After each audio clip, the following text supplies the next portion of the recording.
જો એ શ્રદ્ધાના મૂળિયા મજબૂત નહીં હોય, આપણે ટકી નહીં શકીએ, ધર્મ નહીં ટકી શકે. અને એટલા માટે જ આપણા શાસ્ત્રો કહે છે કે આદૌ શ્રદ્ધા, સૌથી પહેલી વહેલી જે વસ્તુની જરૂર છે એ છે શ્રદ્ધા. આપણી શ્રદ્ધા આપણા ધર્મમાં, આપણા શાસ્ત્રોમાં, આપણી શ્રદ્ધા આપણા સાધુ સંતોમાં, એની વાણીમાં,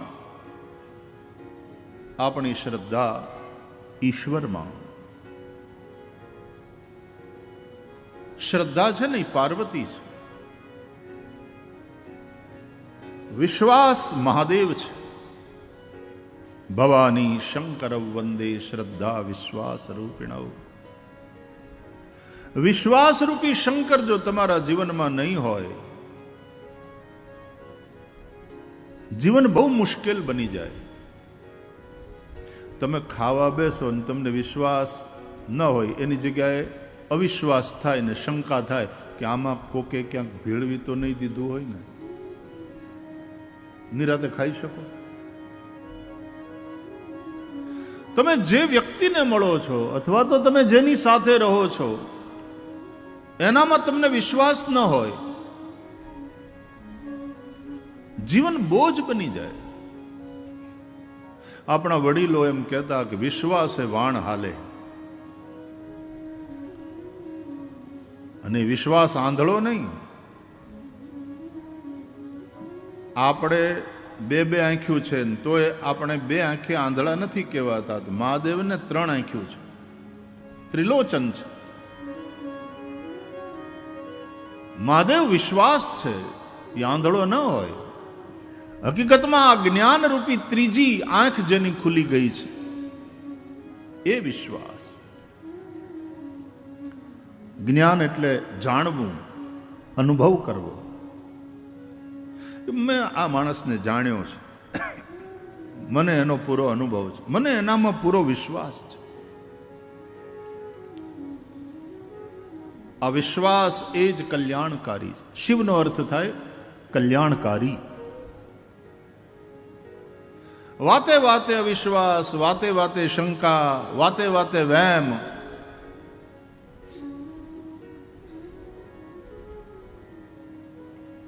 એમાં જીવન બહુ કઠિન થઈ જાય. વિશ્વાસ, અને એમાંય ધર્મના ક્ષેત્રમાં વિશ્વાસ વગર ન ચાલે. ઈશ્વર જેવી કોઈ સત્તા છે, એવી કોઈ પરમ શક્તિ છે, એ આપણને વિશ્વાસ છે.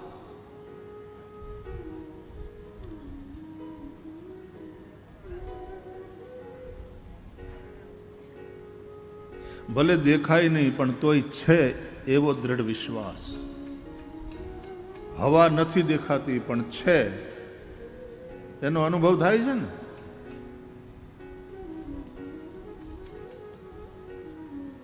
પરમાત્મા દેખાતો નથી પણ છે. દરેકે દરેક પદાર્થ, એક લાકડું કેમ ન હોય, એક પથ્થર કેમ ન હોય, એ શક્તિનું જ રૂપ છે. આવું ભૌતિક વિજ્ઞાન પણ કહે છે. આ બધું એનર્જીનું રૂપ છે. શક્તિના જ આ બધા અલગ અલગ રૂપો છે. ઝાડવું જડ લાગે, પાણી જળ વસ્તુ લાગે, અગ્નિ જળ વસ્તુ લાગે, પૃથ્વી, વાયુ આ બધું જડ લાગે, પણ એ રૂપમાં દૈવી શક્તિ રહેલી છે. વિજ્ઞાન પણ આ વાતને માને. there is energy and nothing but energy. ઉર્જા સિવાય બીજું કંઈ નથી. શક્તિ, પાણીમાં શક્તિ છે એટલે પાણી પીને જીવો છો. અનાજમાં શક્તિ છે એટલે અનાજ ખાઈને તમારું શરીર ટકે છે. વાયુ, પ્રાણવાયુ, એમાં તાકાત છે તો ફેફસા તમારા ચાલે છે, શ્વાસોશ્વાસ ચાલે છે અને જીવો છો. અગ્નિમાં શક્તિ છે. આ સૂર્યનારાયણ એનો પ્રતિનિધિ પૃથ્વી ઉપર એટલે અગ્નિ. સૂર્ય એ પણ અગ્નિનું સ્વરૂપ છે, તેજ તત્વ. આ સૂર્યનારાયણ ન હોય ને તો આ પૃથ્વી ઉપર જીવન જ ન હોય. વિજ્ઞાન પણ કહે છે કે જે દિવસે સૂર્ય નહીં રહે એ પછીની 8મી મિનિટે પૃથ્વી ઉપરનું જીવન નષ્ટ થવા માંડશે. કેમ 8 મિનિટ પછી? કારણ કે સૂર્યના કિરણને સૂર્યથી અહીંયા પૃથ્વી સુધી પહોંચતા 8 મિનિટ કરતાં થોડો વધારે સમય લાગે. પ્રકાશની સ્પીડ પણ માપી લીધી વિજ્ઞાને કે 1 સેકન્ડના 1,86,000 માઇલની ગતિ, આશરે 300 કિલોમીટર. 1 સેકન્ડમાં 300 કિલોમીટરની સ્પીડ છે પ્રકાશની. અહીંયા આમ લાઇટ ઓન કરો અને એ જે પ્રકાશનું કિરણ છૂટે એ 1 સેકન્ડના 300 1,86,000 માઇલ. આ સ્પીડે પ્રકાશનું કિરણ ચાલે એ 1 સેકન્ડમાં આટલું અંતર કાપે તો 60 સેકન્ડ એટલે કે 1 મિનિટમાં કેટલું કાપે, ને 1 મિનિટમાં એટલું કાપે તો 8 મિનિટમાં કેટલું કાપે. એ 8 મિનિટ કરતાં થોડા વધારે સેકન્ડ લાગે છે પ્રકાશના કિરણને સૂર્યથી અહીંયા પૃથ્વી સુધી પહોંચતા. આટલું ડિસ્ટન્સ છે આપણી, એટલે કે આ પૃથ્વી અને સૂર્યની વચ્ચે. એટલે હનુમાન ચાલીસામાં આપણે એનો જુદી રીતે પાઠ કરીએ છીએ કે જુગ સહસ્ર જો જન પર ભાનુ લીલ્યો તાહી મધુર ફલ જાનું. જુગ સહસ્ર જો જન પર ભાનુ. એટલે જે દિવસે સૂર્ય નહીં રહે તે દિવસે પૃથ્વી ઉપર જીવન નહીં રહે. અને એટલા માટે આપણા વેદો કહે છે સૂર્ય આત્મા જગતસ્તસ્થુખશ્ચ. આ સૂર્ય છે એ જગતનો આત્મા છે. તો જડવાદીઓને માટે સૂર્ય એ ગેસનો ગોળો હશે, જડ પદાર્થ છે. ચંદ્રમા એ ઉપગ્રહ છે આપણો પૃથ્વીનો અને જડવાદીઓને માટે જડ પદાર્થ છે. પણ ધર્મક્ષેત્રના આપણા સાધુ સંતોએ આપણને સમજાવ્યું કે એ જડ પદાર્થ નથી, એ સૂર્ય દેવતા છે, એ ચંદ્રમા દેવતા છે, વાયુ દેવતા છે, અગ્નિ દેવતા. આપણે તો ગામડામાં એ અગ્નિ દેવતા એ દેવતા શબ્દનું જ અપ્રભંશ થઈને દેતવા થયું. એટલે ભાઈ કોઈ ત્યાંથી દેતવા લઈ આવ્યો તો એમ કે એ દેવતાનું જ અપ્રભંશ છે, દેતવા. અગ્નિર દેવતા, વાયુ દેવતા, સૂર્યો દેવતા, ચંદ્રમા દેવતા, વસવો દેવતા, આદિત્યા દેવતા. બ્રાહ્મણો મંત્ર ભણે છે. આ બધામાં દૈવી શક્તિ છે.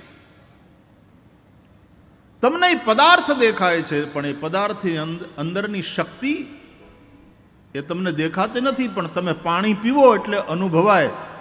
તરસ્યા મરતા હોય ને ત્યારે પાણી ઠંડુ મીઠું પાણી મળે, એ 2 લોટા પાણી પીને પછી જે હાશ થાય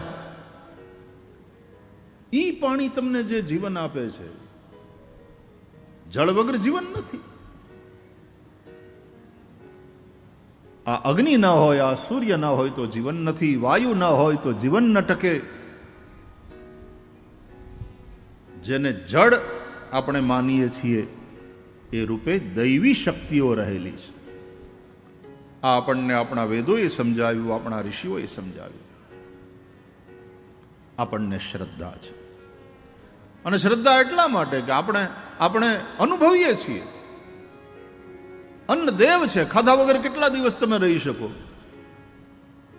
ખાવ છો એટલે ઉર્જા મળે છે, શક્તિ મળે. અન્ન દેવ છે, જળ દેવ છે. તુલસીને આટલું બધું મહત્વ આપણે આપીએ છીએ આપણા સનાતન ધર્મમાં, શું કામ? એના કારણો છે. પીપળાને આપણે આટલું મહત્વ આપીએ છીએ, એના કારણો છે. ભગવાન ભગવદ્ ગીતામાં કહે છે, અશ્વત્થ સર્વવૃક્ષાણામ. આ જે કંઈ છે બધું ભગવાનનું જ રૂપ છે, પણ એમાં જે કંઈ વિશેષ હોય ને, ભગવાન કે મારી વિભૂતિ છે. યદ્યદ વિભૂતિ મત સત્વમ શ્રી મધુરજિતમેવ વા. એમાં પીપળો છે, ઝાડમાં પીપળો એટલે ભગવાનની વિભૂતિ.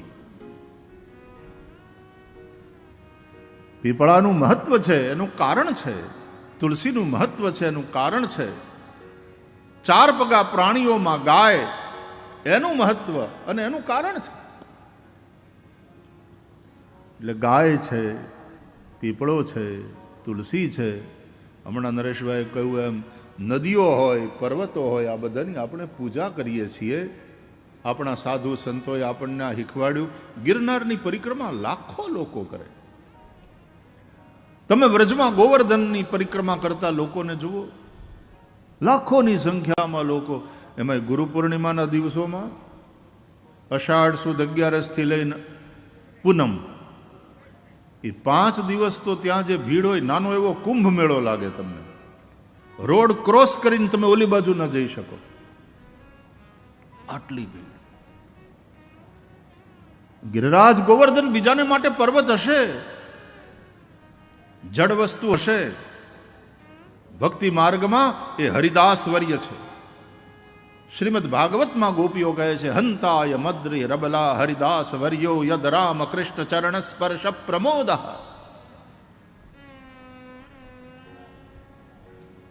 હંતાય, હંત અયમ અદ્રી હરિદાસ વર્ય. અદ્રી એટલે પર્વત. આ જે અદ્રી છે, આ જે પર્વત છે, એ હરિદાસ વર્ય છે, ભગવાનના ભક્તોમાં શ્રેષ્ઠ. એટલે ગોવર્ધનને વ્રજમાં ગુરુ માને છે. એટલે ગુરુ પૂર્ણિમાના દિવસોમાં આટલી ભીડ થાય, એટલે પરિક્રમા લગાવે. ગોવર્ધન ગુરુ છે. ભાગવતમાં શ્રી કૃષ્ણ કહે છે, હું જ છું ગોવર્ધન, હું જ પર્વત. શૈલોસ્મી. આમ કહી અને ઓલો જે અન્નકૂટ ધર્યો હતો ને, એ આરોગે છે ભગવાન. તો ગોવર્ધન એ પણ ગુરુ, અને કૃષ્ણ પરમાત્મા એ પરમાત્મા તો ખરા, પણ આપણે એને જગતગુરુ પણ કહીએ છીએ. કૃષ્ણમ વંદે જગતગુરુમ. અને એટલા માટે જગતગુરુ ગીતાનો ગાયક,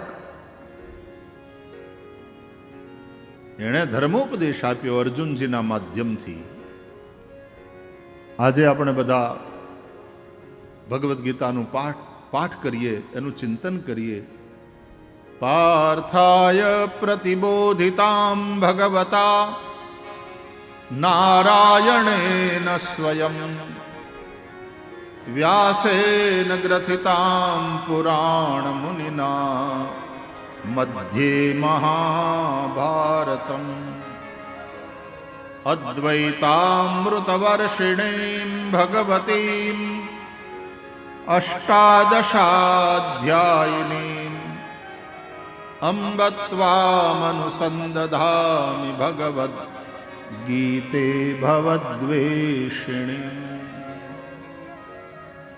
એ ગીતાના ગાયક શ્રી કૃષ્ણ જગતગુરુ છે.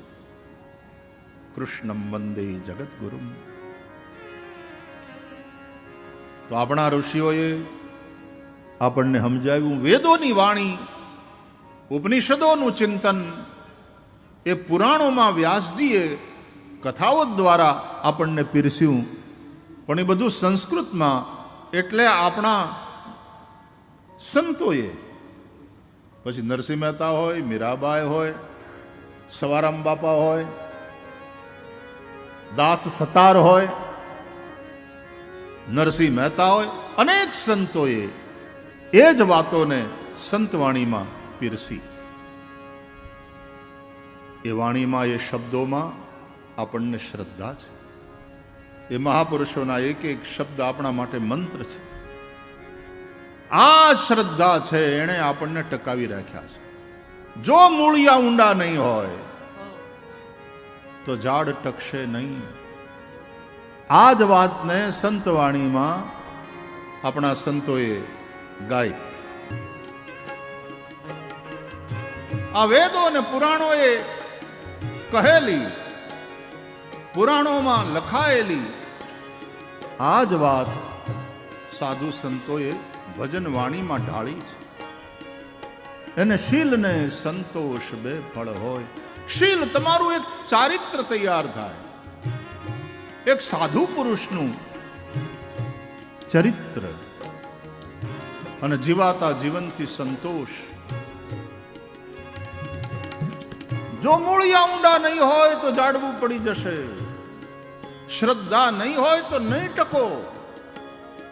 વાવાઝોડા આવશે, સમસ્યાઓ ઘેરી લેશે, અને ત્યારે હતાશ થઈ આજે ભણેલા ગણેલા છોકરાઓ આપઘાત કરી લે છે. પરીક્ષાઓના ટેન્શન નથી જીરવી શકતા. કેમ? કારણ કે મૂળિયા, આ શ્રદ્ધાવાળા મૂળિયા ઊંડા નથી. એટલે અંગ્રેજીમાં, આ તો અંગ્રેજી ભણેલાઓની વાત છે, આપણે તો વાંધો નથી, આપણે આ બધું સમજીએ જ છીએ.